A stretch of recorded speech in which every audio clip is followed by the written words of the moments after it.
25, Dia Internacional de les Persones Grans.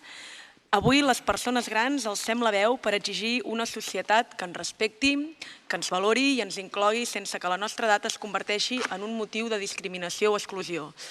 Som dipositàries d'experiència, coneixement i memòria, i tot això sovint som invisibilitzades, menystingudes o reduïdes a estereotips injustos que no reflecteixen la nostra realitat.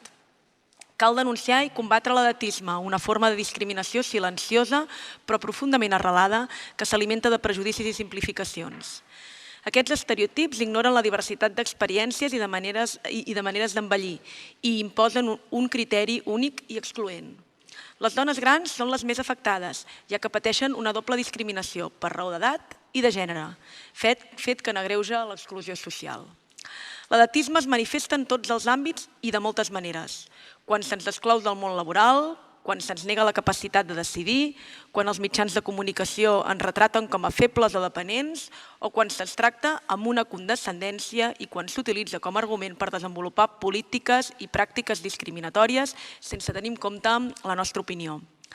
Aquestes actituds no només ens afecten personalment, sinó també que empobreixen la societat sense reflectir la riquesa de la diversitat generacional. S'ha d'erradicar l'edatisme per promoure la igualtat i la justícia en totes les etapes de la vida i també s'han de promoure polítiques i lleis que ens protegeixin contra la discriminació basada en l'edat i fomentar la inclusió i el respecte mutu entre les diferents generacions. Rebutgem qualsevol intent de generar confrontació entre joves i grans. El futur es construeix des del diàleg, el respecte mutu i la col·laboració entre totes les generacions. El conflicte entre edats és una fal·làcia que divideix, mentre que la convivència i la solidaritat intergeneracional enforteix el teixit social i democràtic.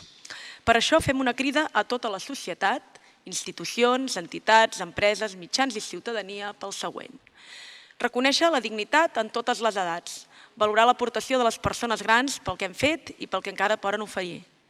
Implementar polítiques públiques que assegurin la igualtat i la participació, que garanteixin drets i oportunitats en tots els àmbits de la vida, que fomentin l'envelliment actiu i combatin l'exclusió.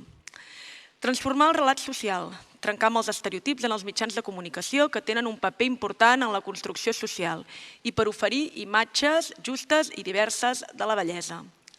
Educació inclusiva, incorporant l'educació continguts que ajudin a identificar i eliminar l'edatisme i fomentar així el respecte i la convivència des de petits. Impulsar el diàleg intergeneracional, crear espais de trobada i intercanvi per compartir coneixements, valors i experiències i per trencar prejudicis i construir ponts. Fomentar la cultura de la pau. En un món marcat per conflictes armats i crisis humanitàries, on les persones grans sovint són les més vulnerables i oblidades, cal promoure una societat basada en el respecte, l'empatia, el diàleg i la resolució pacífica dels conflictes.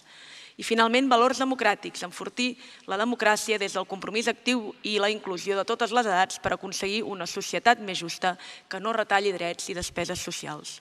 Volem envellir amb dignitat, no amb por. Som una part activa de la societat, som artífecs de la nostra vida i un grup social amb identitat i drets compartits. Perquè el valor d'una persona no disminueix amb l'edat i perquè una societat justa i madura és aquella que no deixa ningú enrere.